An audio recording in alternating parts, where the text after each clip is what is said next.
So you want to start a jewelry business, but you don't know where to start?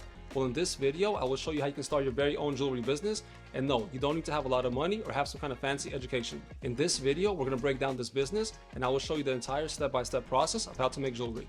We will also talk about how to start your jewelry brand and get manufacturing done overseas, which is one of the easiest ways to start, especially if you're on a budget.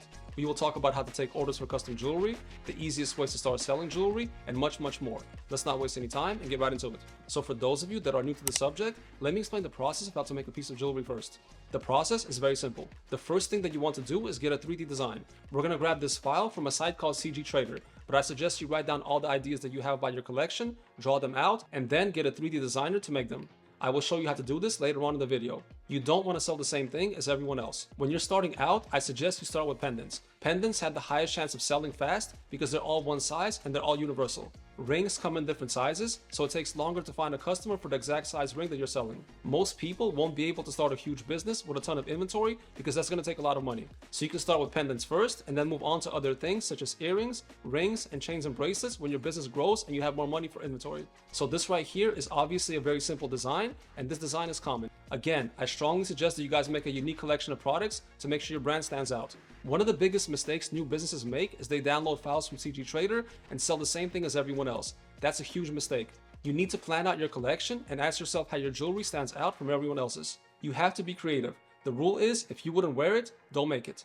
That's one of the cool things about this business. It's built around being creative. You can make something that no one else has and put it out there for the world. So here's the file right here, and now we will print this file in a wax or a resin. You can print into whichever you prefer. You can simply find a professional jewelry wax printer, it doesn't matter what state you're in, and email them the 3D files. If you send in many files, they will give you a discount. So go ahead and get multiple quotes and place your orders, and they will ship the waxes to you. A file like this is small and should only cost around $5 or so to print. If you want, you can also print them yourself using a 3D printer and castable resin. If you do it yourself, it will be cheaper and you don't have to deal with shipping. Let me show you guys the process of making this piece by yourself. So we're going to use the Elegoo Saturn printer. This printer costs a few $100s. We're also going to use Power Resin's resin. Each printer will come with a free software called Box. You will simply get the file ready here in this program and then select the file and print it. And here's the printed file. Next, you will wash it out in alcohol and water. Clip the supports, and here's the finished resin model. The next step is to turn this into a precious metal. If you live in a city which has a jewelry district, you will go to a caster and get the wax or resin casted into a precious metal of your choice. It's only going to cost a few dollars over the spot price of gold. Some of you asked me in the comments where to get casting done, and you can send your wax or your resins to casting spots and they will ship back the casted pieces if you don't live near your caster. This piece only weighs 2.6 grams, so it costs under $100. Next, you have to decide what kind of diamonds you want to set into the piece, natural or lab diamonds. And after that, the piece will be polished and finished. A piece like this will cost around $130 to make with lab diamonds, and you can easily sell pieces like this for a little over $200.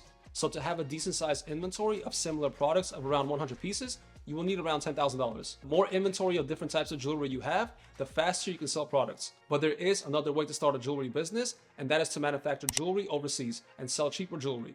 When I say cheaper jewelry, I mean silver jewelry. Cheaper jewelry will obviously cost you less, and it also sells faster.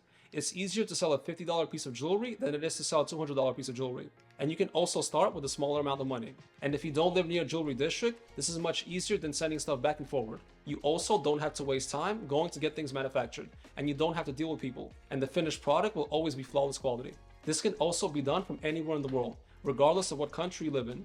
You can really grow a large brand by selling silver jewelry products first. Just look at a bunch of companies on Etsy and how much silver products they sell. Let me show you guys how to get jewelry manufactured overseas. What you're going to do is go on a website called Alibaba. Alibaba is a website that has factories and manufacturers from all over the world for all kinds of products. So you're simply going to type custom jewelry manufacturing and hit search. A bunch of results will pop up from a ton of different manufacturers. You will click chat now and tell them what you want to make and go from there. Dealing with manufacturers requires skills because they will try different tricks to get as much money out of you as possible.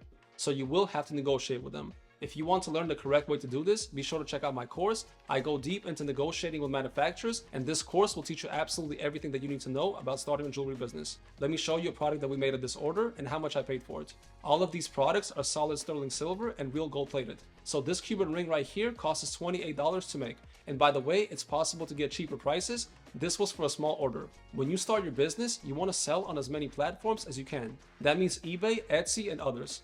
So for example, we sold some of these on eBay, and let's see how much money we made on each one. We sold this Cuban ring, and after all eBay fees and shipping, we got back $54, and it cost me $28 to make. So basically, we made $26 on this ring, almost doubling our money. Next, we have this lion ring. This ring cost us $24 to make. And by the way, if we made these locally, it would cost much more. We sold it for $75, but we also had to pay a marketing fee to get the sale, and that was $11. So we ended up getting back $38, and we made $14 on this ring. We have this B pendant. This cost us $17 to make, and I also included a chain with the pendant, which cost us $8. So this cost us $25, and we got back $37. So we made $12 on this. Also, you don't want to make these kind of pieces when you're starting out. You should make the whole alphabet when you have the money to do that. Don't just make one letter. That can take time to sell. And we have another lion ring. This one is a bit heavier and has moissanite. And this cost us $36 to make. We got back $54, so we made $18 on this. When you first start selling, you want as many people as possible to see your products. That means you should make a Shopify store and run ads. You should make an Instagram page, a Facebook page, do influencer marketing, and by far the best way to sell cheaper jewelry is with TikTok Shop. TikTok is taking over and competing heavily with Amazon and other marketplaces. It's the best way to get free traffic and exposure. Now, when you guys first start making money, it's very important to take all that money and put it back into inventory and grow your business. Once you have enough money in the business, you can start moving on to gold products. And when you have a lot of money, you can start making heavier stuff like chains and bracelets, and eventually move up to selling watches and other expensive jewelry. But always start out with an inventory of inexpensive products. This way you have a large variety of products to sell, and having a large inventory is how you have an actual business. Don't make one item and see if it sells. Some items can take longer to sell than others. So part of having a jewelry business is being able to make custom products such as custom jewelry and niche items such as grills or gold teeth. To make custom jewelry, you need to have a 3D designer who has the skills to make what you want. If you want to make a custom piece, the process is simple. I did a whole video about this, you guys can check that out, but you just contact the designer on Fiverr, and if you guys want to use the designer that I use, I'll leave a link to him in the description under the video. He does a great job and only charges about $10 a design. But you simply contact them, give them the details of the piece, and send a picture of what you want made, and they will send you the STL file, which is the file that you print. Now I want to talk to you guys about something that's becoming very popular. And even though I'm not a fan of this, I still want to talk about this because it's becoming a big part of starting a jewelry business. And you're catering to people that don't want to spend a lot of money. For those of you that make silver jewelry and moissanite jewelry, the manufacturer you work with can make custom pieces for you. Whenever you get an order from a customer, you can charge a customer around $500 to make a piece like this. And it will only cost you a couple $100s. Once you have the setting price per stone, which should only be a few cents, and you know the labor cost and the price for silver and moissanites, which is less than $5 a carat, it's easy to make pieces. The manufacturer will design them, and you don't have to get your own designers to do it. So if you have a silver moissanite jewelry business, you can get an order from a customer, have them send a picture of the design, and then get the manufacturer to make it and ship it quickly. This in itself is a great business, and you're just the middleman. If you want to start a jewelry business, make sure you check out the original jewelry video I made. I made this video a while ago, but everything in this video is relevant. It's a timeless video. And for those of you who want a complete A to Z course to learn absolutely everything there is to know, check out the course in the description. Alright, I hope this video was helpful to you guys. If you have any questions, please feel free to ask in the comments. I'll see you guys on the next one.